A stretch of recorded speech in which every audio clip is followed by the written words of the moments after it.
Welcome to Forward with NACCE, Inspiring Entrepreneurial Action, a podcast that shares the stories of everyday entrepreneurs, entrepreneurial leaders, and the communities that support us. We hope that this diverse collection of stories brings you inspiration, inspires you to take action, and ignites entrepreneurship in your community as we make our way forward together. Welcome to Forward with NACCE. This episode is a replay of an inspiring discussion held during the 2021 Future Building Summit in Minneapolis, Minnesota. It was sponsored by the Kauffman Foundation and included inspiring thinkers and leaders from all sectors: government, business, policy, and philanthropy. We talk about charting a new course and rebuilding in 2022. Thank you for joining us. Enjoy.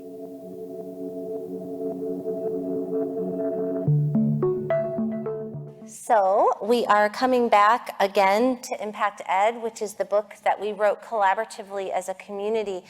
And we're getting to transformation, which is a really powerful word if you think about it. You know, what does it mean to transform? What does it mean to become something bigger, something, as our presidents described, bolder than you ever imagined that you could be? And when I think about NACCE as an organization 7 years ago, it was so important, but it was small, relatively speaking.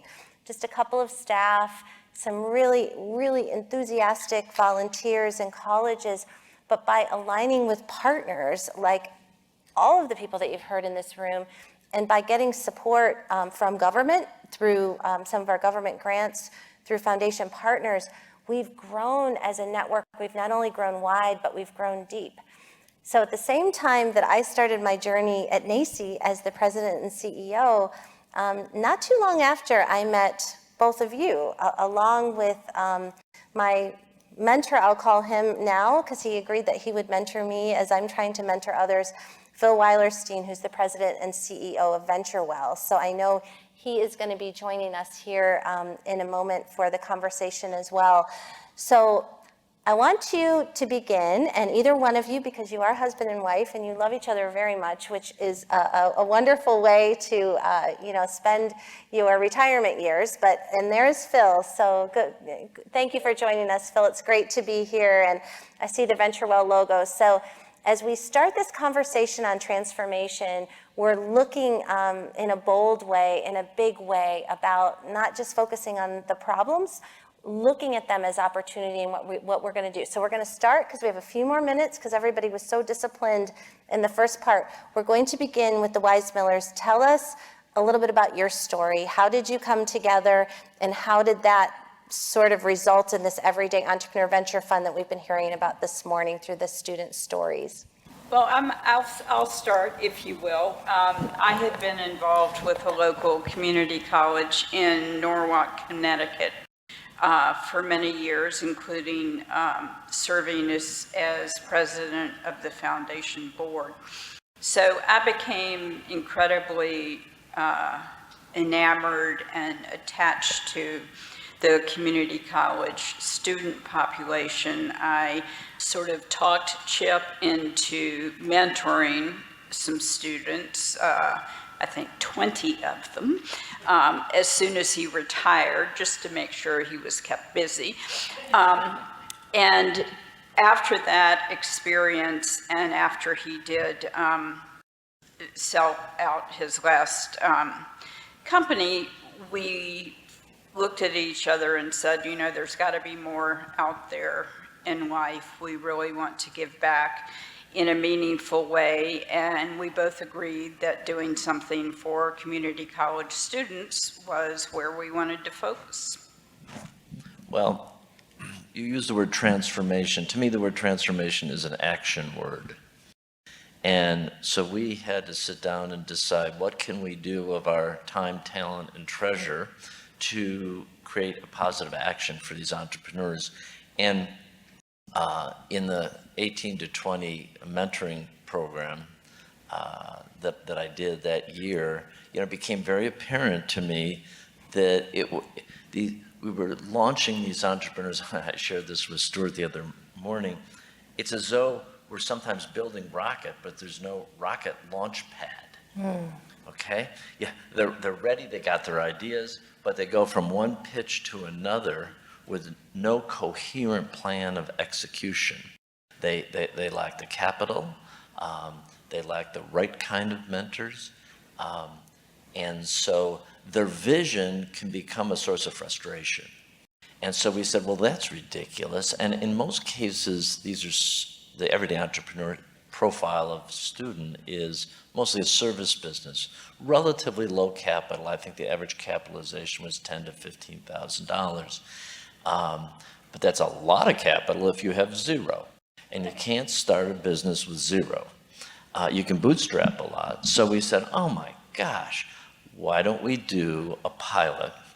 Let's choose 4 colleges. There's no real intellect behind that, but we just chose 4. And let's overfund it at $250 a piece. That's a pretty big chunk of money because we didn't want the money to be the limiting factor. And, you know, as you'll hear later, we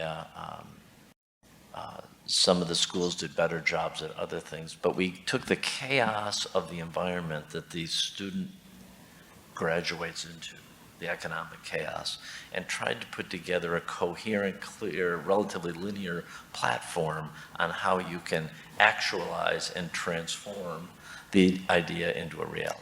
That's great. So we're going to pause on that for a moment, hold that thought.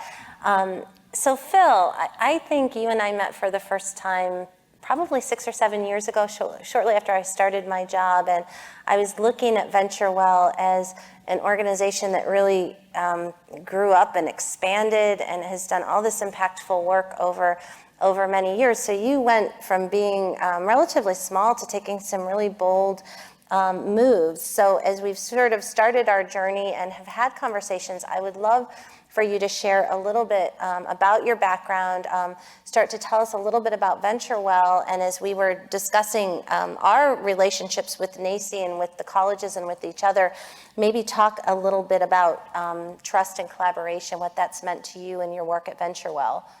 Thanks, Becky, and great to be here with you today. Really honored to join this community, one that I think is really important to our work and really important to the transformation of our economy to one that is inclusive and engaging of people and innovation.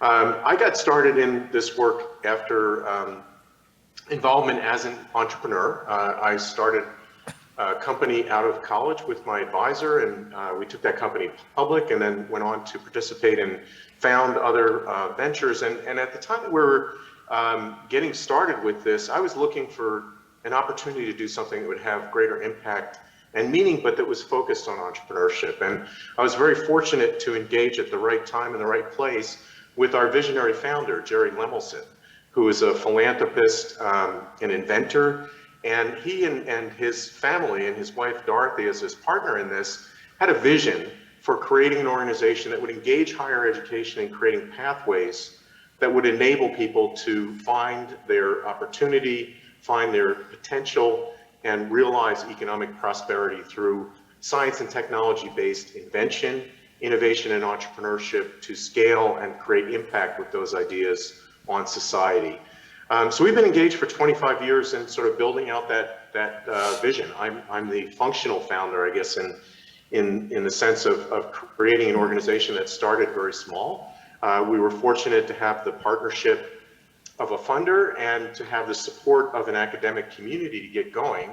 And we've been building a community of higher ed institutions, faculty, and importantly, innovators. So our model is focused on learning to be an inventor, an innovator, an entrepreneur by being an inventor, an innovator, an entrepreneur.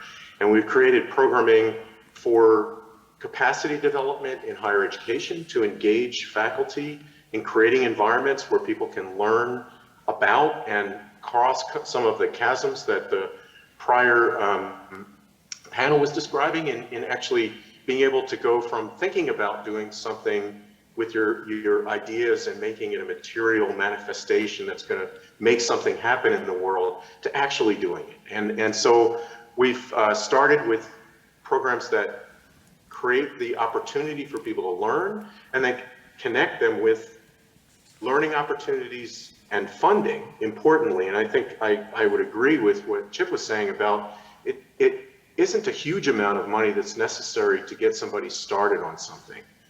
But it is really important to actually have someone who believes in you enough to support your work in a material way, and to create the set of expectations that help you move into that role of someone who builds at scale. So this has been a fantastic opportunity to realize a vision, and for me to carry out what, for me was one of my dreams and visions for how I might spend my career and the things that might happen. And we've been able to grow the work we're doing with partners across the country, both the institutions that we work with. We try to be a humble partner in that work and bringing them resources and engaging them and sharing what they're learning with a community that we try to convene around the focus area of our work. So we've done that in a variety of different spaces. And Becky, your work with NACCE has really been, I think, a transformative period for NACCE. I remember when it started in Springfield, Massachusetts, and it's very impressive what you've been doing over the past couple of years. And I think will be, the NACCE community is an important partner that we have not yet done enough with. And I'm looking forward after this panel to having an opportunity to engage with folks and to learn about how we can better support the kind of innovation pathways that are relevant and appropriate to a community college environment, and support entrepreneurs in launching their ideas, whether directly out of school or as a part of what they take into a 4-year program in a transfer kind of mode. To answer your question about the collaborative approach, we see innovation as a area in which you're always working with other people. It's a team sport, and entrepreneurship as well is very much a team sport. So we're trying to build opportunities where that kind of collaboration is both at the heart of the way we do innovation, and also at how we solve problems around providing opportunities for people to do innovation. So we have collaborative communities around, for example, developing better approaches to bringing sustainability into innovation and entrepreneurship. We have a community that's focused on learning and sharing what we're learning in bringing more opportunities for innovation to more people, removing barriers and creating a more inclusive innovation space. And in the last panel, we heard very articulately about how acute some of those barriers are and how important it is to transform them. And that work is really going to require transformation of our institutions, as I think you've been hearing across the conference over the past couple of days. One of the things that strikes me is what you said about, about being humble, but also being kind and bold at the same time, so that you are leaving space for others. So we've been talking about this and actually doing some field trips over the last couple of days, and Phil generously allowed one of his senior directors, Kristen Golden, to come out here. And I saw her connect with others and really try to get people to understand through experience, through the opportunity to visit the George Floyd Global Memorial, and what did that mean to be on the space, and look at the grocery store where we all saw that very horrific video. How can we take something like that, infuse it with innovation, and try to make some important changes? So thank you so much for kicking that off. And I know collaboration, I agree with you 100%. I think it is an opportunity for all of us to do more in this space. And so as we kind of go back to thinking about the Everyday Entrepreneur Venture Fund, and people may not know this, but we meet with the Weismillers every week. So some of my colleagues, it's like we'll all eat lunch together, and we just kind of spitball ideas. So, and Phil, you're not part of that, but you sort of are part of it because you have graciously agreed to mentor me, and I've appreciated that. So we had this bold idea, I don't know, 4 or 5 months ago, that what if we had this future building summit where we brought together everyday entrepreneurs, we brought together community colleges and elected officials, and I asked you, Phil, if you remember, I said I would love to get Senator Klobuchar here because, she has this entrepreneurship caucus. And you had mentioned to me, well, I was part of that at some point, and Kaufman was very helpful in that. And so being, kind, humble, and bold, we've been working with her office, and she's going to join us with some beautiful comments at the beginning of the lunch.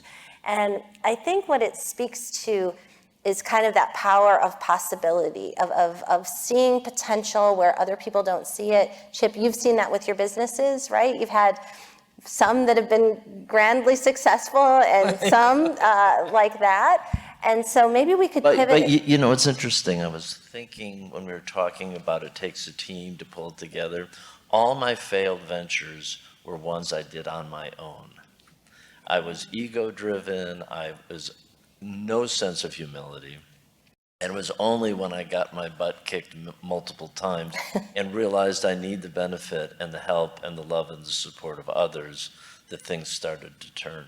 Yeah, and that's what we've been doing over the last couple of days, right? Is being very authentic and talking about things that normally you wouldn't think at an entrepreneurship conference, but I see people, maintaining social distance, but just kind of wrapping their arms around, sometimes figuratively, other people and uplifting them. And we've heard a lot of the stories, but I think when we talk about origin, and you've all hit on this to some degree already, but I would love it, maybe start with the two of you of, what is that foundational element? Because we have our students that we support, but we also have people that are tuning in, the hundreds of people that are watching virtually and the people in the room that maybe have an idea for doing something like Phil did, successful entrepreneur, but wants to create a lifestyle. What kind of advice would both of you have for people who are kind of kicking around an idea and thinking maybe they could get some support from a community college to make it happen?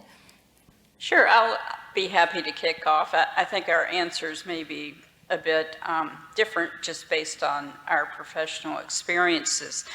But I've always believed in teamwork and the power that, 2 minds equals 5 minds, or whatever the equation may be.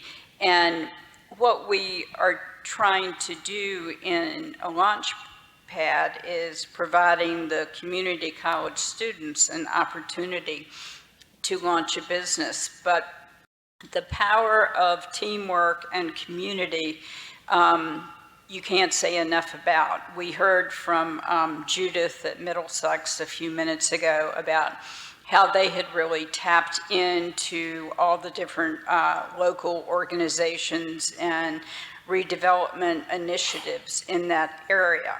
That is critical. Another element that is really critical that we found to be true in our pilots is that you really need the endorsement of the college president, a faculty person such as Andy and Beth from Salt Lake, to really be the advocate and spearhead the initiative. Funding is only part of it. And we also really believe that involving your foundation is critical. And that's why when we started the pilot, we gave the money to the foundation with a charge to try to raise funds over time to replace the kitty. So that's a roundabout way of answering the question about teamwork. But yeah. Well, I just wanted to add a little bit about the foundation. We view that as the bridge between the college and the community. And most colleges have a foundation, and some of them are as little as an administrative desk that processes scholarships, and some are as strong as huge strategic initiators to bridge the college and the community. And the reason we gave the sums of money that we did is it was enough to get some attention. Mm-hmm. And sometimes people just need to wake up. And we believe in almost every community there's a Stuart and Chip, okay? There are people, and they may be the people that own a couple muffler shops. They're not your profile of the traditional donor, but the resources are there. The money is the easy part. The hard part is what you're doing. It's the execution. It's the creating of the structure. And we just felt we were a missing link that we could do it. And by running a prototype of now close to 100 businesses, we could get some metrics to say it does work. The community college is the ideal platform, not just a platform, the ideal platform. And now as this, we're exploring in this conference, for all the other spectacular benefits, the equity and the inclusion, it even makes a community college more ideal and more necessary in our view to the future of solving some of our social ills. That's right. Phil, do you want to speak to that a little bit about, the origin? You talked about your early, experiences in sort of getting VentureWell to the point that it is today. But, tell us about maybe some of the other people that you serve. Where do they come from? I know you do so many different things with the work that you do. Yeah, so, where this came from, I sort of gave you the sort of founding story, but the growth and the engagement from higher education really has been part of, I think, a transformation that is taking place in the understanding on the part of higher education of its responsibility to society. The role of service and community engagement, I think in some ways is strongest at the community college institutions. They're very embedded in their communities. They serve people who stay locally and have a very strong focus on creating prosperity. And the work that we've done has included mostly to date, frankly, four-year colleges. And we focus on science and tech entrepreneurs. So, their kinds of ideas we're looking to support are patentable inventions. Typically, there's some intellectual property. And the scaling process for those kinds of ideas requires a type of support that's got to be long-term and really includes both the educational development of the innovator as a scientist, as an engineer, as well as their development as an entrepreneur. And one of the things that we've helped to catalyze, and I think the higher education community has embraced, is that this kind of shared pathway is actually an appropriate way to provide an education to a person who wants to be working in the sciences or in engineering. And community colleges certainly have very large numbers of people who are on the path to become a scientist or engineer. Some of them are full of ideas, and many of them are pursuing an economic imperative for themselves.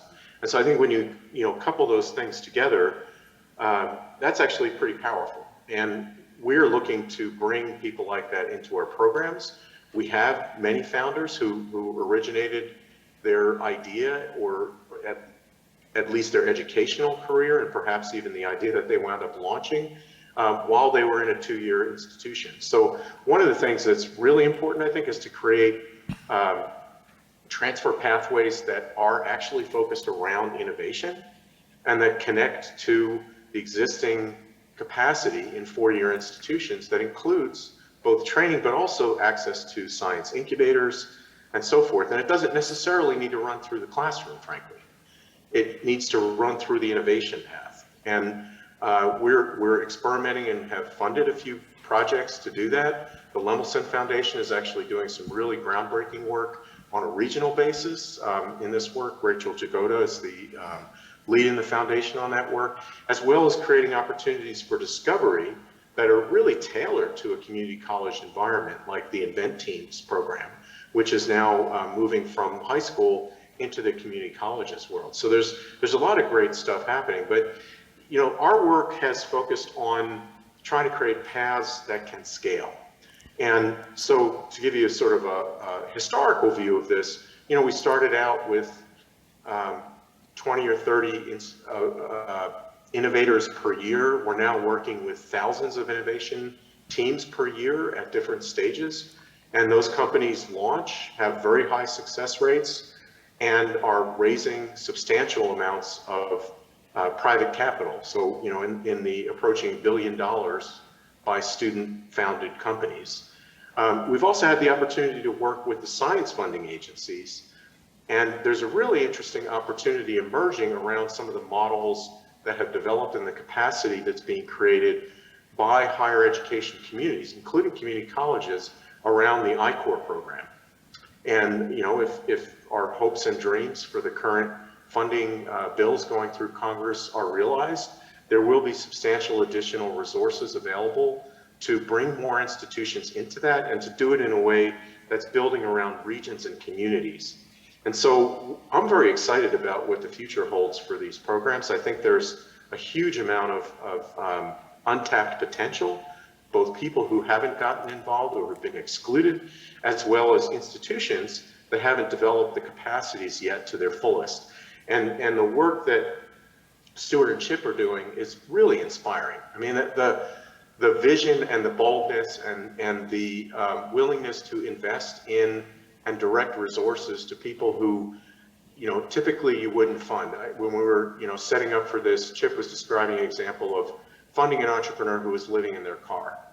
And, that person is now self-sufficient and has built a business around their idea. And that's a form of transformation that I think is really inspiring to me. And I think if a person can do that, think of what you can do for people who are better positioned to move forward and are actually, already in your environment. And it's on us to tap their potential. It's on us to figure out what the models are to do that. And I think now is the time to move that forward in a substantial scale. The resources are going to be available in the next few years, and I think we're standing at the edge of something that's really going to be a fantastic opportunity. I agree with you 100%. And Chip, do you want to respond to that? Yeah, I just wanted to respond. He's right. The resources are actually already there. We don't know it. We don't know how to mine it. And Stuart and I sort of our phase 2 of this mission, with NACCE kind of taking over the management of this, is to find a way to empower the foundations to mine monies that they've never known before. These are non-traditional sources of money. Surprisingly, very exciting, by the way. And it could bring a whole new set of community interactions into the college that heretofore have never been there. And that really is what we're doing. We're scaling, if you will, the American dream. And it's a great segue, I think, after we wrap this up in a minute, we're going to have a lunchtime panel. And, Kauffman Foundation was very instrumental when NACCE was formed 20 years ago, supporting that work. They've continued to provide a lot of support to us in terms of research and in many, many other ways. And you're right, what NACCE has been doing principally through our board and our leadership team on staff is really getting all of the staff in place, getting all of the resources in place so that we can scale. And we can scale not only projects and programs, but we can scale through this network of 1,100 community colleges and a growing number of historically Black colleges and universities that have enriched and diversified our membership base, and we are so grateful to that. And it kind of brings it full circle. The Verizon Foundation staff are amazing. The corporation has this commitment through Citizen Verizon to really uplift communities and doing very innovative work. And as we've worked with them and grown, not as big as they are, obviously, but they have really sort of pushed us into an equity space that has accelerated what we're doing and has allowed us to transform thousands of lives of middle school young men and young women every year. And so it really, to build on what you said, Phil, it is the ecosystem. We are now connected to the Lemelson MIT program through the California Chancellor's Office. Vice Chancellor Weber gave a beautiful presentation the other day, and we've worked with 4 community colleges in the state of California to pilot this invention mindset, which is STEM-based, And the Vice Chancellor has put out a call for 20 other colleges in the state of California to join that. So we're working alongside Lemelson, MIT, and Rachel, and plugging into you. So I just have loved this conversation. If you haven't read the Impact Ed book, we have copies everywhere in the room. It's dedicated to our partners. It's really what we do together to transform and uplift communities. So we are going to end on this transformation note, and let's give everyone who participated virtually and with us today a round of applause. Thank you for joining us today. We hope that you will continue to explore the many ways to define entrepreneurship with NACCE as we celebrate opportunity, failing forward, and success, learning from one another along the way.